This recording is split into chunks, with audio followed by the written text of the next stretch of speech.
Lea, ilan yung kabuang deployment ng PNP sa darating na long holiday at bakit ito tinagdagan? Mayroon bang namomonitor na banta sa seguridad ng PNP?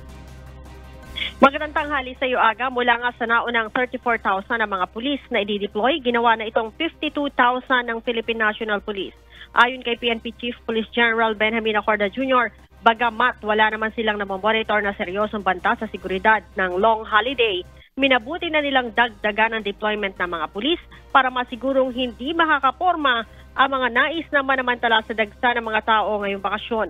Kabilang sa dinagdagan ng puwersa ay ang mga terminal, kasama na ang bus terminal, airport, seaports at mga major thoroughfares. Ganon din ang iba pang places of convergence, mga tourist spot at iba pang lugar sa bansa. Kasama ang mga resorts, parks, beaches at malls dahil sa inaasahang marami ang mamamasyal. Mayroon din mga police assistance desk.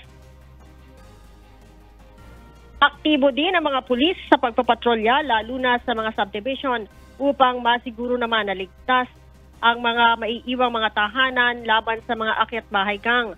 Sa deployment ng PNP Aga, mayroon din mga tourist police at K9 unit.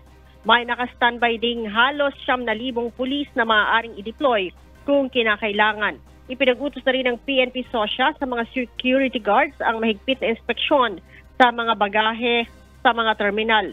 Ito'y upang hindi naman malusutan ng mga kontrabando at iba pang ipinagbabawal. Aga? Maraming salamat, Lea Ilagan.